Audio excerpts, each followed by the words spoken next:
Mathieu, bonjour, bon début de journée.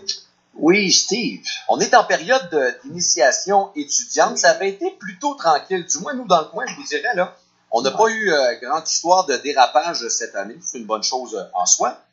Il y a à l'Université Laval la direction qui a décidé de rencontrer l'Association des étudiants en sciences de l'administration concernant des activités de très mauvais goût, selon leur dire, à caractère sexuel survenu lors d'une récente soirée d'intégration. On avait envie de vous poser ce matin l'angle de notre question Facebook, la question qu'on a posée aux auditeurs, c'est-à-dire, est-ce que c'est à l'université de se mêler de ce genre de choses? C'est un peu gênant. D'abord, il faut bien situer les faits. Hein. C'est un groupe d'étudiants qui s'est ramassé dans un domaine en Beauce. Ouais. N'est-ce pas? C'est publié, d'ailleurs, j'ai inventorié. C'est ce qui est rapporté à la page 20 du Journal de Montréal, si les éléments rapportés sont vrais. Alors, il y a des jeunes femmes qui se sont fait écrire sur le front des mots comme anal, fuck girl, je veux un bat, etc. Sur les photos... Et ça a été publié sur Facebook. Ouais, sur les photos, on le voit pas dans le Journal de Montréal, mais on a fait la même chose avec des garçons aussi. Là. Je le mentionne comme ça, il y avait des gars qui avaient aussi des trucs décrits sur le front. Bon. Alors, il y a un constat.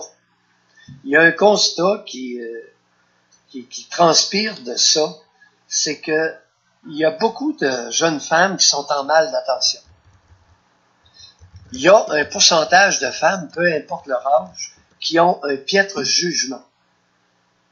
Et ça nous interpelle quant à des futurs leaders sur leur éducation antérieure. Mais les gars aussi, là, soit dit en passant. Là. Non, ben là, on parle des femmes. Si ça avait été une affaire de gars, là, ça aurait pas fait les manchettes. C'est vrai, ça aussi. Bon. Alors, oublions les garçons on peut-tu parler des femmes, là? Oui. Bon. On va parler des jeunes femmes. C'est une éducation, ça reflète une éducation antérieure. Et c'est interpellant parce que c'est pas un comportement digne dont on peut être fier. N'est-ce pas? C'est vrai. Il y a encore des sujets tabous au Québec. Et on n'ose pas parler du jugement féminin. T'sais, on parle facilement du jugement masculin. On a eu deux exemples. Deux aspirants politiciens à Québec, oui, dans Louis Hébert, qui ont fait preuve, manifestement, de manque de jugement dans le passé, puis il y en a un qui s'est retiré de la course à la candidature. Bon, des hommes qui manquent de jugement, ça se dit ouvertement. Des femmes qui manquent de jugement, à part Maillot qui le dit, ça ne se dit pas. On va juger. Des femmes mal éduquées, ça ne se dit pas. Des jeunes femmes universitaires qui manquent d'éducation, ça ne se dit pas. Et je le dis ce matin, je te le dis. Il y a cette dimension-là à considérer, Steve. Je t'écoute. Est-ce que moi ce qui m'intéresse davantage, c'est, est-ce que c'est l'affaire de l'université de s'occuper de quelque chose qui est à l'extérieur de ses murs? Parce que d'un côté, vous avez le fait que ça se passe pas à l'université, mais de l'autre côté, c'est quand même des gens qui portent les couleurs de l'université. C'est des associations étudiantes qui représentent quand même à l'extérieur des murs l'université. C'est une activité d'étudiants de l'Université Laval. Et ça a été publié sur Facebook. C'est embarrassant. C'est public. C'est public et ça révèle une partie des côtés sombres de certaines étudiantes qui, comme je viens de le dire, sont en mal d'attention, peuvent faire preuve d'un manque de jugement et d'un manque d'éducation embarrassante pour l'institution.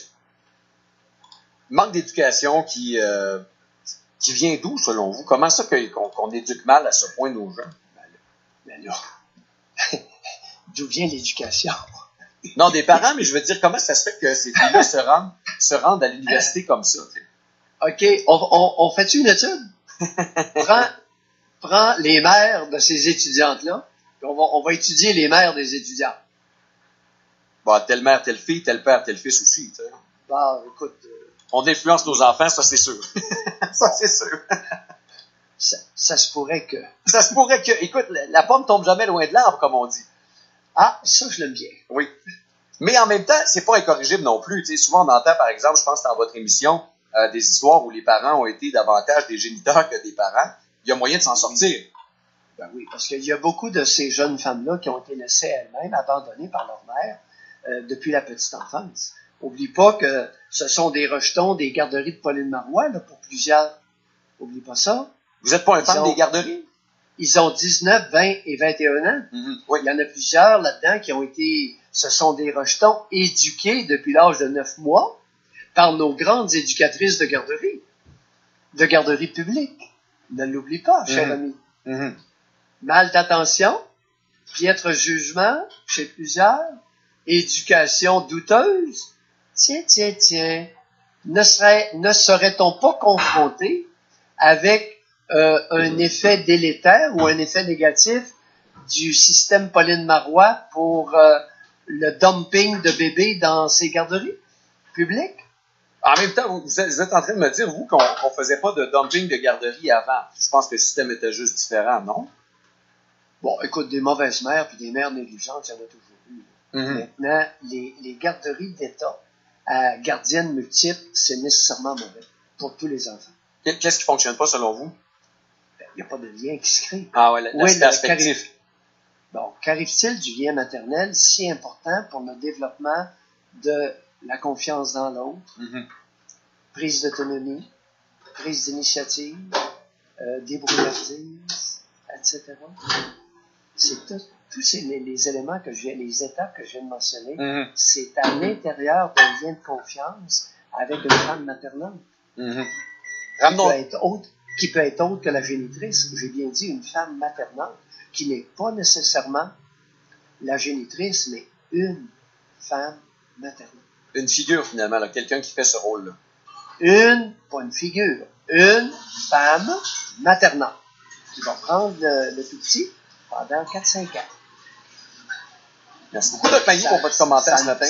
Ça n'a pas à être la génitrice. Je comprends ce que vous dites. Merci beaucoup pour votre commentaire ce matin, Doc. Passez un bon week-end et on vous retrouve à 9h30. Merci.